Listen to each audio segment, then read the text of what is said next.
O labas. Jeigu dabar nori klientų, trūksta klientų, jeigu nori daugiau pardavimų arba turėjai pardavimus, kurie atnešė netokius klientus, netokią publiką, kokios norėjai, iškivėjęs nedidelis. Štai ką aš dariau, kai man tokia situacija buvo. Tai aš galvodavau, kad reikia daugiau kažkokių technikų, kažkokių tai technologijų, kažkokių tai būdų, kaip parduoti, galbūt geriau įsigilinti, suprasti. Dabar su AI galima sumaitinti tą visą informaciją, ką žmonės rašo, to imi tuos visus quizus ir taip toliau. Bet per visą tą pasijaučiau tiesiog, kad visiškai parsiduodu save, parsiduodu iš tos pusės, kad aš galvoju, ko žmonėms reikia, aš galvoju, kas jiems yra įdomu, kas jiems svarbu, ką aš turėčiau tokio parašyti, kad jiems būtų tikrai įdomu. Ir visame tame, nors mano tikslas visą laiką buvo, kaip kažkas juokiasi, kad grįžti į save, ką tai reiškia. Tai reiškia, kad aš noriu dalintis, kas man įdomu, kas man svarbu, ką aš supratau, ką aš pamačiau ir galbūt žmonėms tokiems, kurie per mano tą kelią perėjo. Ir būtent kas atėjo toksai aiškus supratimas, kad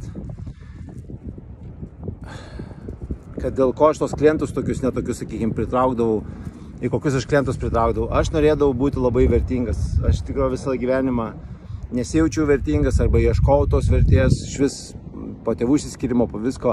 Galvojau, kas iš vis, kur aš iš esu ir visą laiką tos vertės ieškojau, tos meilės galbūt ieškojau, kurios nejaučiau, kur tas mažas berniukas iš tikrųjų nejautė. Ir būtent per tai suradau visokius Wall Street'o vilkus, Tony Robbins pardavimai ir visa kita, žodžiu, kas iš tikrųjų veikia. Bet visame tame vis tiek norėjau rasti tą gylį, norėjau rasti tą savęs perteikimą, kas iš tikrųjų aš esu, kas yra man svarbu, kas įdomu, nes aš per video tai perskaitau, bet aš niekada nemokėdavau tai perteikti žodžiais. Ir tada realiai, kai viskas beveik griuvo, nes tas patenkinimas kitų sužlugdo tave,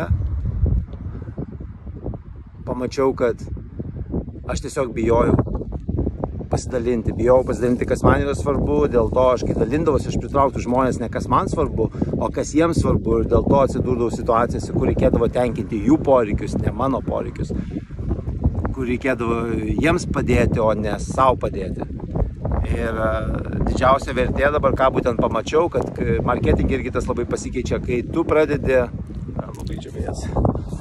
kai tu pradedi iš tos vietos, kur kas tau yra svarbu, kas tau įdomu, bet kaip tai padeda kitiems žmonėms, tada marketingas pasikeičia. Kodėl? Dėl to, kad tu nustoji tenkinti visų žmonių užgaidas, tipo tie, kurie pirktų, arba kas jiems įdomu, kad pirktų, tu pradedi žiūrėti, kokia mano yra tada žinutė, kad aš pritraukčiau būtent tokius žmonės, kuriems reikia štai, ko aš turiu, štai, ką aš iš tikrųjų noriu duoti, štai, kokiu aš noriu klientų ir štai, kas jiems blogai ir taip toliau. Ir tada ta žinutė visiškai pasikeičia.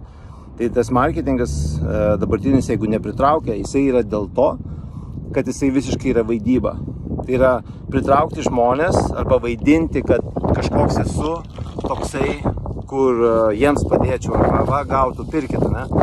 Šuo atsakė, štai kas man yra svarbiausia, štai